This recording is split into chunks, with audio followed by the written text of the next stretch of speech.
तो राजा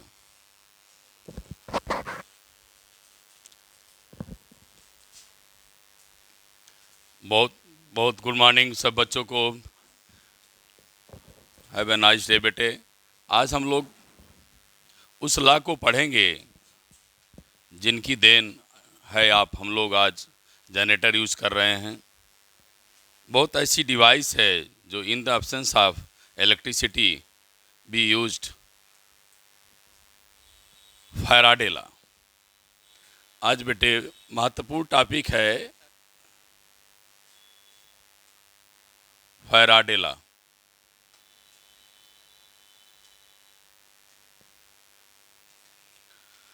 जिसे हम पहले एक्सपेरिमेंट के रूप में पढ़ेंगे, बाद में उसे हम उनके लॉ एक्सपेरिमेंट से जो रिजल्ट निकलेगा उसको लॉ के रूप में समझते हैं। देखो बेटे, फैराडे जी आए क्यों? उनके मन में बात होने लगी कि एम्पियर साहब ने, ओस्टर्ड ने, बायसेवर्ड ने, इन सब ने मिल करके बताया कि करंट बहने से मैग्नेटिक फील्ड जनरेट होती है। तो क्या इसका उल्टा नहीं हो सकता है? क्या इसका अपोजिट कर दें तो नहीं होगा? जैसे कि करंट बहने से मैग्नेटिक फील्ड जनरेट होती है,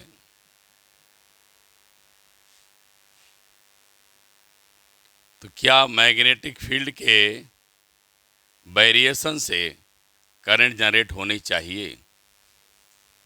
ऐसा फैराडे ने विचार किया। और भी लोगों ने बात किया कि अगर current current loop magnetic field में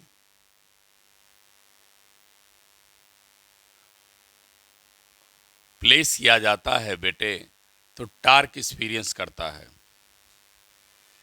तो क्या किसी भी लूप को मैग्नेटिक फील्ड में घुमाया जाए, किसी भी लूप को घुमाया जाए तो मैग्नेटिक फील्ड जनरेट होगी? ध्यान सुनिए मैंने क्या कहा। मैग्नेटिक फील्ड में, ऐसा कहिए, मैग्नेटिक फील्ड में किसी भी करंट लूप को रखते हैं तो टार्क एक्सपीरियंस होता है। ये हम लोग पढ़ा है, अभी चैप्टर 4 की बात हो रही है। उन्होंने, फैराडे ने कई चीज़ का तर्क दिया। पहला कंपेयर किया कि करंट बहने से मैग्नेटिक फील्ड जनरेट होती है, मैग्नेटिक फील्ड के वेरिएशन से करंट जनरेट करना चाहिए, क्या ऐसा संभव है? फिर उन्होंने अगला बात किया कि किसी भी करंट करेंट लूप को मैग्नेटिक फील्ड में रखा जाता है तो टार्क एक्सपीरियंस करता है। और दूसरी बात, क्या मैग्नेटिक फील्ड में किसी लूप को घुमाया जाए तो क्या एक्सपीरियंस करेगी? करंट एक्सपीरियंस होगा। सुनना ध्यान से, मैं क्या फिगर बनाया हूँ।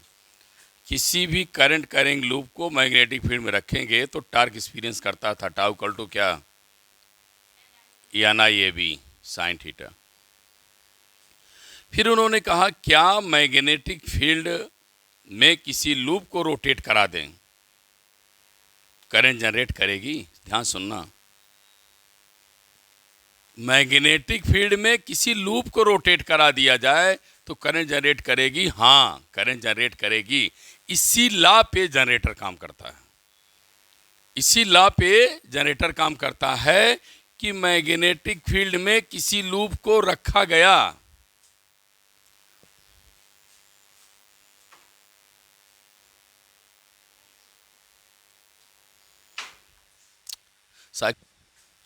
हम लोगों ने बेटे क्या पढ़ा समझ गया?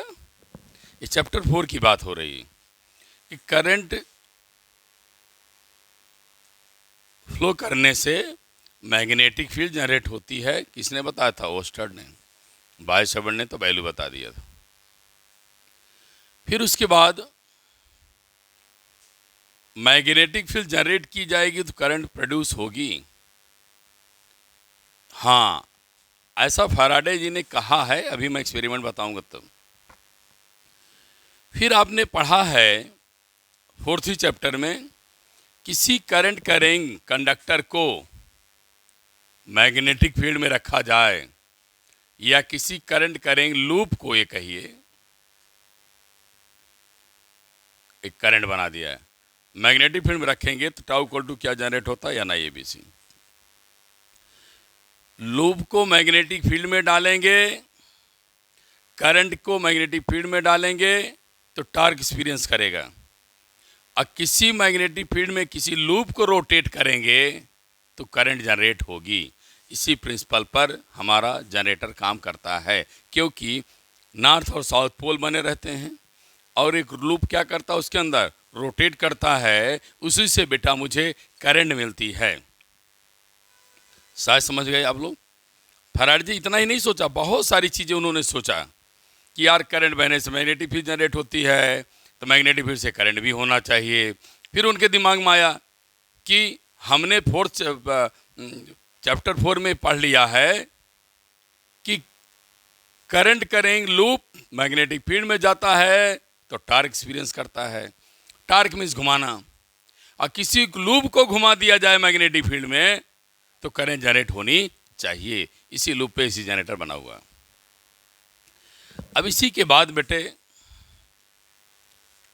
फैराडे जी ने अपना एक्सपेरिमेंट दिया, तो फैराडे एक्सपेरिमेंट एंड हेनरी क्या किया, ध्यान से सुना जाए। अब इस बात को मैं हटा दे रहा हूं, इंट्रोडक्शन हो गया इसका, क्या करने चल रहे हैं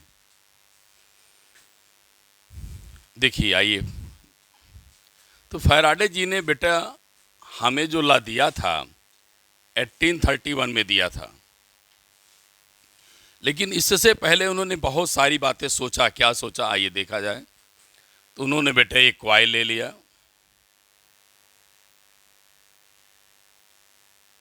और एक गैल्वेनोमीटर ले लिया। कॉइल और गैल्वेनोमीटर को बड़ी समय तक उन्होंने देखा कि मैग्नेट और कॉइल को बड़े दिन तक उन्होंने बेटा रखा रहा, देखा कोई डिफ्लेक्शन नहीं देता है। कॉइल, गैल्वेनोमीटर और मैग्नेट को रख करके बड़े दिनों तक उन्होंने रखा रहा मीन्स एक्सपेरिमेंट करता रहा। उनके समझ में नहीं आया, ये तो मैं जो सोचा अभी वो हो नहीं रहा है। एक दिन उनके मन में आया कि मैं अब एक्सपेरिमेंट करने में असफल हूँ। उस असफलता के कारण उनके मन में आता है कि मैं अब सक्सेस नहीं हो पा रहा हूँ। तो बेटे उन्होंने क्या किया, उस कॉइल मैग्नेट को लेकर के लिए हुए झुझला गए कि संभव नहीं है, जैसा कि मैं उस समय तो नहीं था, लेकिन बुकों से पढ़ने से महसूस होता है, हमारे जो एक्सपीरियंस हैं। उन्होंने लिखा है 10, 12, 14 साल लगा दिया। उन्होंने हिम्मत नहीं हारा, अपना जैसे भी एक्सपेरिमेंट करते रहे। बहुत सारे उन्होंने एक्सपेरिमेंट किए होंगे। तो बेटे क्या किया उन्होंने, इसको उठा करके एक कोने में फेंक दिया। ऐसे नहीं फेंका कि फैल जाए दोनों, कॉर्नर में फेंका। अक्सर हम लोग अपनी कोई गंदी चीज़ रहती है तो फेंकते तो हैं घर में, लेकिन कोने में फेंकते हैं, जो वेस्टेज पेपर्स वगैरह होते हैं। जस्ट लाइक उन्होंने क्या किया, इस कॉइल और मैग्नेट को भी उठाया बेटे और कॉर्नर में फेंक दिया। जब इनको फेंका उन्होंने, फेंकने के बाद उनको मिलता क्या है कि कॉर्नर में गिरता तो है, तो गिरने के बाद वो थोड़ी देर बाद उसको देखने लगते हैं, क्या हुआ, टूट तो नहीं गया। जब टूटने की बात देखते हैं तो इनकी निडल में डिफ्लेक्शन होता रहता मिलता है। उनकी निडल में क्या मिलता है, डिफ्लेक्शन। तब उनके मन में एक इच्छा बन जाती है, अरे ये तो बड़ी ऊंची चीज़, मैं तो इस खोज रहा था कि करंट मिल जाती, और करंट मिल गई। क्यों, क्योंकि गैल्वेनोमीटर प्रेजेंस द करंट। जब उन्होंने कॉर्नर में फेंका और देखा कि इसमें डिफ्लेक्शन बेटा मिलने लगा, तो उनको बहुत खुशी अपार हुई। आज हम लोगों की वही खुशी है कि आज उसी की देन है, हम लोग अपना जनरेटर वगैरह डिवाइस वगैरह यूज कर रहे हैं। तो पहला उन्होंने क्या किया, सुन लिया, कॉइल मैग्नेट लिया, बहुत सारे दिन रखा रहा, 10, 12 साल बिता लिया। गुस्से में आकर के वो सब पूरे ऑपरेटर्स को कार्नर में फेंका। जब कार्नर में फेंका तो उस कॉइल और मैग्नेट के बीच में जो भी रिलेटिव मोशन हुआ, डिफ्लेक्शंस नीडल का देख करके उन्होंने फिर लाया अपने पास। जब अपने पास लाया तो देखो बेटा क्या किया। जब पहले तो फिर रेस्ट में रखा, कोई डिफ्लेक्शन नहीं। फिर बेटे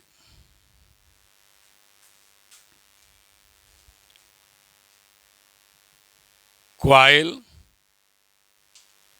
गैलोमीटर, अगेन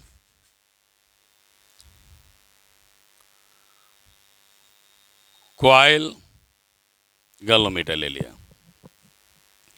बेटे अब आपका मैग्नेट रेस्ट में था, जैसा उन्होंने कहा कि हम मैग्नेट को पहली बार मूव नहीं कराए। दूसरी बार कॉइल और मैग्नेट को इन्होंने मोशन कराया, रिलेटिव मोशन। रिलेटिव मोशन किसे कहते हैं? या तो दोनों मोशन में हो जाएं, या एक रेस्ट में दूसरा मोशन करे, या दूसरा रेस्ट में पहला मोशन करे। मेरी बात समझा?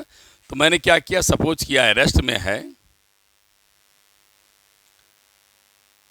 इन्होंने मोशन कराया होगा।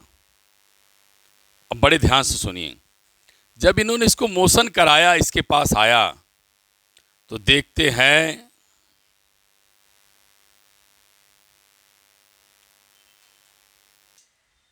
डिफ्लेक्शन दे देता है गैलोमीटर।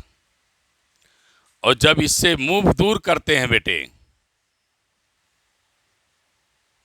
जब हमारा ये दूर जाता है तो करंट डायरेक्शन क्लॉकवाइज। याद कर लीजिए, भी बता रहा हूं। जब ये बेटा दूर जाएगा तो करंट डायरेक्शन क्लॉकवाइज, जब ये पास जाएगा तो करंट डायरेक्शन एंटी क्लॉकवाइज। ऐसा भी उन्होंने देखा। अब ध्यान से सुनते रहिए मैं क्या बता रहा हूं। जब मैग्नेट इस कॉइल के पास गया, करंट उल्टी चलने लगी और फैराडे साहब को वर्क भी करना पड़ा। तो फैराडे साहब ने सोचा ये गजब की बात है, यहां क्या हमको ईश्वर परमात्मा हमें क्या ऐसा इंपॉर्टेंस दे दिया कि हमें कुछ है ही नहीं, वहां कौन खड़ा है जो विरोध कर रहा है, इनविजिबल है। तो उनके मन में आया कि हम जाते हैं तो कोई विरोध नहीं कर रहा है, मैग्नेट जाता है तो मैग्नेट का ही विरोध करता है। तो उन्होंने सोच लिया कि मैग्नेट विरोध कर रहा है, अर्थात वहां कोई मैग्नेट है। उसी कॉन्सेप्ट पे उन्होंने सोच लिया कि यहां पर शायद नॉर्थ पोल है, और नॉर्थ पोल से इसने जनरेट कर लिया कि करंट की डायरेक्शन भी एंटी क्लॉकवाइज हो रही है। जब दूर ले जाने लगे, फिर भी उन्हें वर्क करना पड़ा, फिर भी उन्हें मन महसूस करना लगा मुझे कार्य करना पड़ रहा है। फिर उन्होंने कहा यहाँ कौन सी आत्मा ऐसी है, इनविजिबल है, मुझे तो दिखाई नहीं दे रही है, जो मेरे मैग्नेट को जाने से रोक रही है, मुझे क्या करना चाहिए। तो उन्होंने सोचा कि लग रहा है नॉर्थ पोल नहीं जा पा रहा है, तो नॉर्थ पोल को कौन सा पोल खींचता है? साउथ। एरो देख लो। तो उन्होंने देखा साउथ पोल बना, क्लॉकवाइज डायरेक्शन मिली, तो इससे सिमिलरिटी भी बना दिया। South pole current direction clockwise, north pole anti clockwise. बहुत सारी चीज़ों उन्होंने बताते चले, आप समझते चले, समझ में आ भी रहा होगा। अब और वो बता के चले गए, हम लोग सोचे हुआ क्या होगा। फैराडे जी ने बता तो दिया क्या किया उन्होंने। अब हम लोग ये सोच रहे हैं कि पहली बात, एक मैग्नेट और कॉइल के बीच रिलेटिव मोशन होता है तभी करंट मिलती है, अदरवाइज करंट मिलती नहीं है। तो और जब इसको मूव कराना बंद कर देते हैं तो करंट मिलती नहीं है। जैसा मैं डिफिनीशन बता दिया, जो करंट जनरेट होगी उसका नाम क्या है? Induce current. और जो करंट किसी रेजिस्टेंस से क्रॉस करती है उसे क्या कहते हैं? Induce EMF. तो फैराडे जी ने देखा, क्या देखा? जब तक मोशन हो रहा है तभी तक करंट मिलती है, जब मोशन नहीं होता तो करंट नहीं मिलती है। तो लिखिए पहला लॉ उन्होंने क्या दिया? whenever magnetic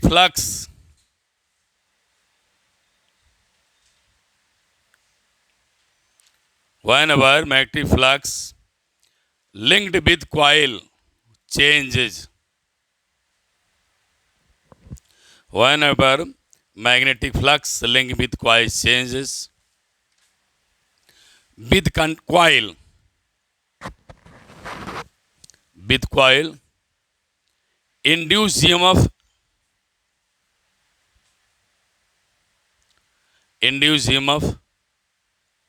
in it,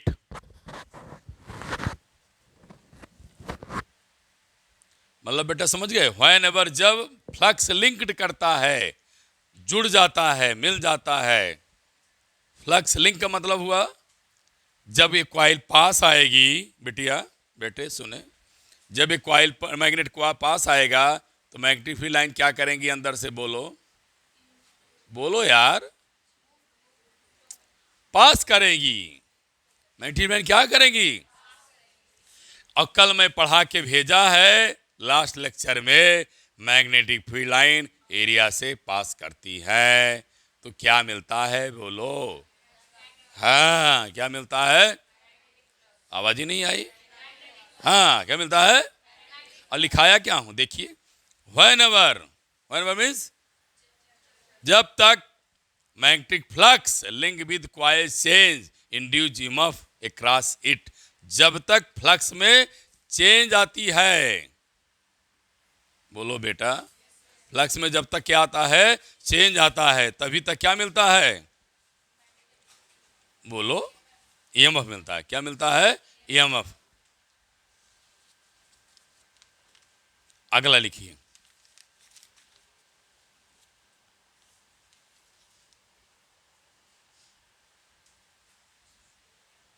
समझ में आ गया सबको? क्या? whenever magnetic flux link with coil change means घटाया बढ़ाया जाए, चेंज मीन्स इसको इंक्रीज डिक्रीज करें, घटाओ बढ़ाओगे तो क्या मिलेगा? Induce current. क्या मिलेगा? बोल यार बेटे, इंड्यूस ईएमएफ।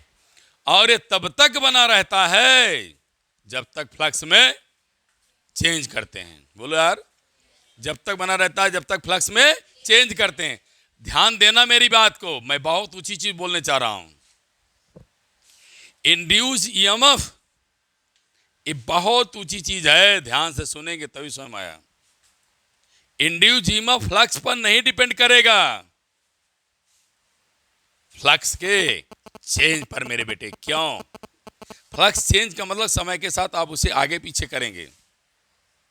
मैं कंपटीशन का टॉपिक बता रहा हूं, आपको खुद महसूस होगा, सर देखिए सच में सही कह रहे हैं भाई। ये रेस्ट में रहता तो मैग्नेटिक फील्ड जाती कि ना जाती? बोलो। ईएमएफ तो नहीं आया, ईएमएफ तो नहीं आया। तो मैं बहुत इंपॉर्टेंट चीज लिखा, आपको आसान लगा होगा मेरे समझाने के तरीके में, लेकिन एक कंपटीशन का शब्द है। EMF is not depend upon flux. मैं लिख दे रहा हूं, not depend on flux but depend upon, बोल बेटे, चेंज इन फ्लक्स। इसीलिए मैंने कहा सारे कॉन्सेप्ट बता दे रहा हूं, इसीलिए आपके सारे न्यूमेरिकल कॉन्सेप्ट सॉल्व हो जाते हैं। लग रहा है ऊंची चीज है कि नहीं जी? बोलो। हाँ,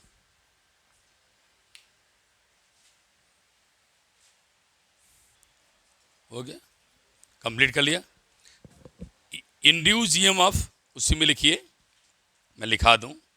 induce EMF last, LASTS, last means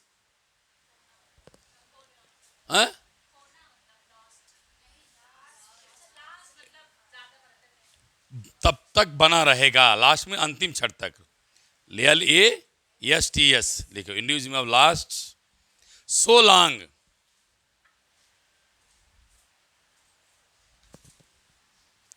so long the flux continuous in the coil.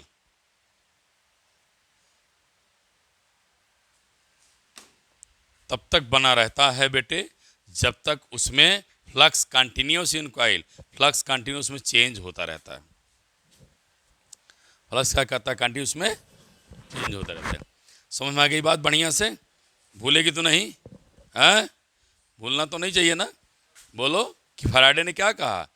When ever flux link coil change, जब किसी कॉइल में फ्लक्स में चेंजिंग होती है, लिंक करता है क्लोज कॉइल, क्लोज लूप में, क्या मिल जाता है? Induce EMF.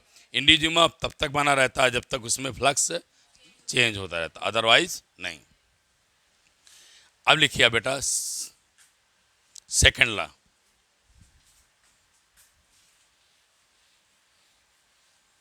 फिगर बन गए आप लोगों के?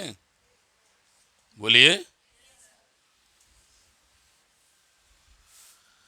अब आप लिखिए second law.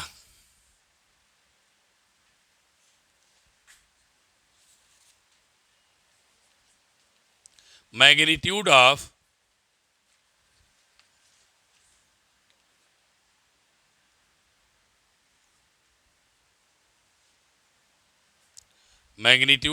induced EMF, magnitude of induced EMF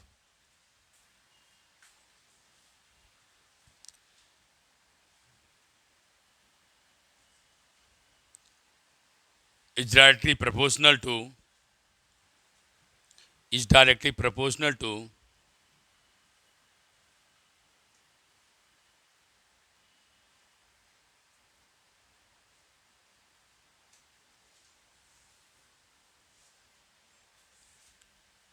rate of change of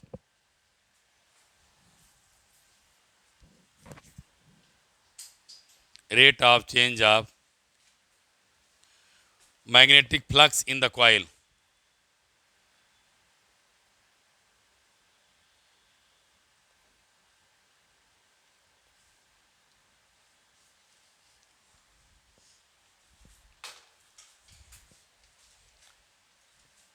Rate of change of magnetic flux in the coil.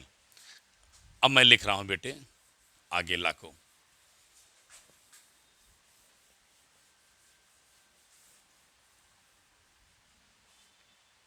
देखिए क्या लिखा है, क्या लिखा है बेटा? Magnitude of induced EMF is directly proportional to rate of change of magnetic flux. Magnitude of induced EMF, बोलो, directly proportional to rate of change of magnetic flux. बेटे प्रपोर्शनल हटाएंगे तो कांस्टेंट क्या पाएंगे? के। डी फाइव बाई क्या मिलेगा? D T. के की वैल्यू को क्या लिखा? -1। अब आप बोलोगे सर क्यों माइनस लिया? Negative sign indicate direction of induced EMF. क्या लिखा बेटा?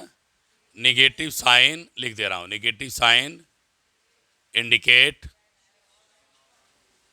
बोलो, direction of EMF. Direction of, क्या लिखा? Negative sign indicate direction of induced EMF. और क्या? Direction of induced EMF. और इंड्यूस्ड ईएमएफ क्या है बेटा? बोलो, इंड्यूस्ड ईएमएफ क्या है? अपोजिट टू ना, ध्यान से बताइए, अपोजिट टू, बोलो, अपोजिट क्या? इन, नहीं बता पा रहे हो, फ्लक्स चेंज। भाई अभी क्या बताया था? नॉर्थ पोल जा रहा है इधर, फ्लक्स की डायरेक्शन आगे है ना, और इंड्यूस ईएमएफ इंड्यूस करंट क्या था? बोलो भाई, अपोजिट था।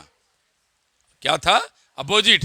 तो क्या करा? Negative sign indicate direction of induce EMF, and direction of induce EMF oppose to, बोलो, oppose, oppose in magnetic flux.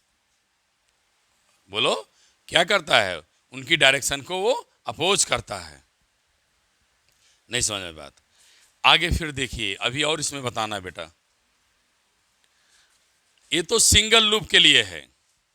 अगर आपके पास एन लूप आ गया तो क्या लिखेंगे? एन, एन डी फाइव पान क्या, डी टी। क्या लिखेंगे? N D five by D T. और आप इसको ऐसे भी लिख सकते हैं, D by D T N five भी लिख सकते हैं। क्या लिखेंगे इसको? एन फाइव ही लिखेंगे। अब एन फाइव के बारे में बात करता हूं। एन फाइव क्या है? ध्यान दो बेटा, एन फाइव क्या है? बोलो, जो फ्लक्स लिंक किया। फाइव क्या है? बोलो, नंबर ऑफ मैग्नेटिक फ्लक्स। तो इसका नाम क्या है एन फाइव का? ध्यान सुनिएगा, flux linkage. Flux linkage, linkage means जो उससे फ्लक्स जुड़ा हुआ है। यूनिट क्या होगी? फ्लक्स क्या होती थी? वेबर ना? बोलो बेटा, तो वेबर क्या मिलेगी? टर्न मिलेगी। क्या मिलेगी? Weber turn. और मैं अभी इसकी ऊंची चीज आपको बता दिया।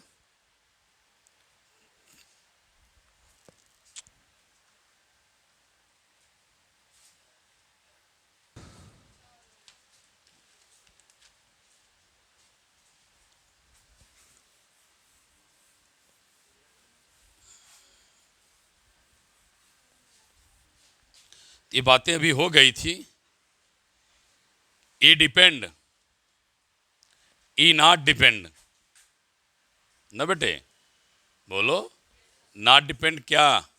N phi. ई डिपेंड, बोलिए क्या? Change in flux, d five by D t. ये आप लोग ध्यान रखिएगा। सामने आगे बच्चे गलती से बोलेंगे कि डिपेंड करेगा इस पर भी, इस पर भी ना, लेकिन इस पर डिपेंड नहीं करेगा। कॉन्सेप्ट नहीं है। देखने से तो लग ही रहा है, बच्चा तो बोल ही देगा। बोलना अगर उसे तो कंप्लीट बोलेगा तब, नहीं तो गलत। अब आइए देखें आगे इंड्यूस करंट।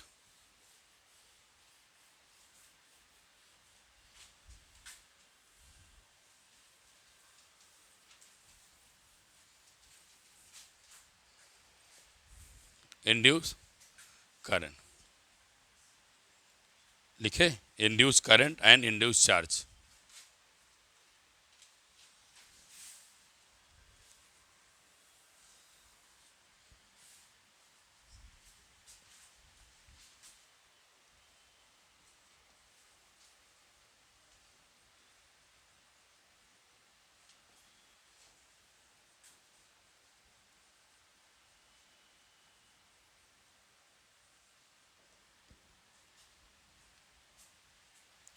देखिए बेटे, हम लोगों ने क्या पढ़ा?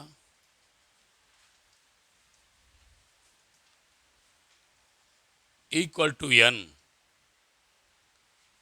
D phi, d phi upon d t. बेटे, इंड्यूस करंट के पास जाएंगे तो I equal to E upon R, I equal to E upon R. इसकी वैल्यू रख दो तो सब कुछ तो सेम रहेगा, केवल बेटे आर से डिवाइड कर देंगे।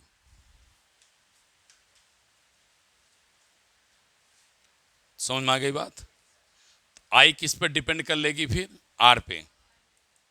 तो यहां लिख चलिए, आई डिपेंड, टिक लगा दो, आर।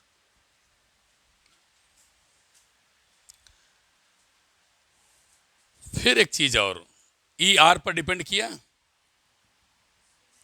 नहीं, ई नॉट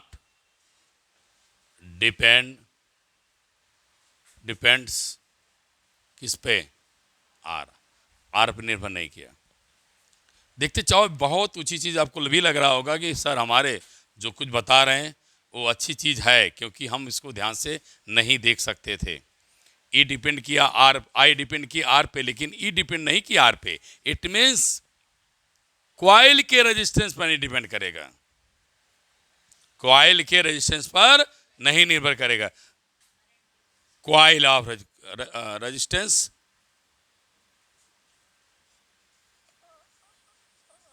रेजिस्टेंस ऑफ कॉइल। बात समझ में आ गई बेटे?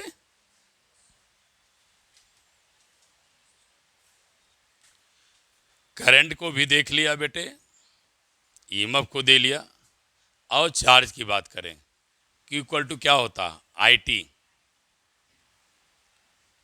चूंकि dt की बात की हो तो dt रखो। अब आइए बेटे, I यहाँ है, N upon R D five by D T, again D T क्या हो जाएगा, कैंसिल। तो बोलो क्या मिला, एन बाई आर क्या मिला, डी फाइव। बोलो बेटा, तो चार्ज किस पर डिपेंड किया, not depend, charge not depends किस पे, कोई बोलेगा, चेंज ऑफ फ्लक्स।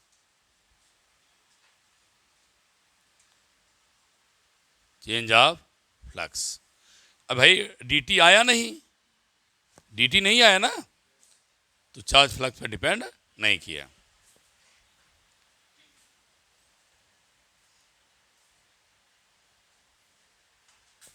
नोट करिए,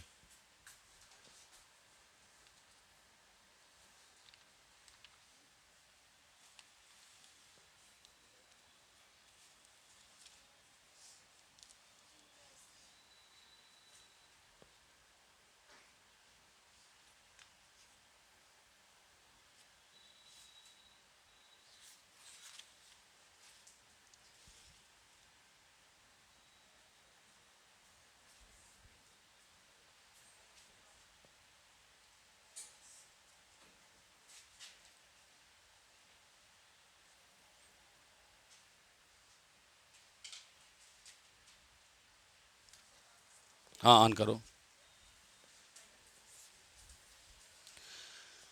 क्वेश्चन नंबर 13 एडिशनल है एनसीईआरटी का। A desire measure magnetic field of poles of powerful speaker loud speaker a magnet flat search coil of area 25 turns. अब मैं यहाँ से एक चीज़ लेना चाह रहा हूँ ना, इसलिए थोड़ा सा आप ध्यान दीजिएगा। क्वेश्चन को रुक गया, नहीं पढ़ा, यहीं से न्यूमेरिकल इसी पर बेस लगेगा। तो बेटे अगर मैं Q equal to N by R यहाँ से चुराऊँ और फाई लिखूँ तो शायद कोई दिक्कत नहीं, और Q equal to N phi equal to B A upon R लिखूँ, Q R equal to N B A लिखूँ, और मुझे B निकालना अगर पड़े तो क्यू आर अपान क्या, एन ए। अब मैं यहाँ से ले लिया सवाल को 20 से, क्योंकि कॉन्सेप्ट बताया हूँ, आप क्वेश्चन मार्क नहीं कर सकते। इसमें दिया है बेटे एरिया, एरिया दिया है, एरिया की कोई जरूरत नहीं है। 25 टन्स दिया है, 25 कर दिया। क्वेश्चन नंबर एडिशनल है 6.13, आप घर देख लीजिएगा इसको क्या क्या दिया है। 90 बार घुमाया जाता है, और बेटे इसने दिया है टोटल चार्ज 75 माइक्रो 70.5 माइक्रो मिली, 10 पावर क्या हो जाएगा -3। रेजिस्टेंस कितना दिया है 0.50, एरिया 2 सेंटीमीटर, तो 2 इंटू 10 क्या हो जाएगा 10 पावर -4। अब बेटी अब तो मैग्नेटिक फील्ड आपने पा गया, टेस्ला। ये मैंने बड़ी जल्दी से आपको ला के दे दिया, अगर कॉन्सेप्ट ना बताया होता तो न्यूमेरिकल ना लगता। क्वेश्चन इतना लंबा है बेटे, एरिया दिया है, टर्न्स दिया है, नॉर्मल पोजीशन है, कोई सेंट्स विदाउट रीजन आप 90 डिग्री, दिस इज इतना माइक्रोकूलम, रेजिस्टेंस आप इतना, स्टेट में magnetic field strength, field strength mean magnetic field. ठीक बेटे, अब आगे कल आप लोग लेंस, पहले इस पर न्यूमेरिकल देखेंगे, एनसीईआरटी लेके आएंगे, एनसीईआरटी की न्यूमेरिकल कल देखूंगा, उसके बाद फिर आगे topic. Thank you class, have a nice day, tata bye bye, सब खुश।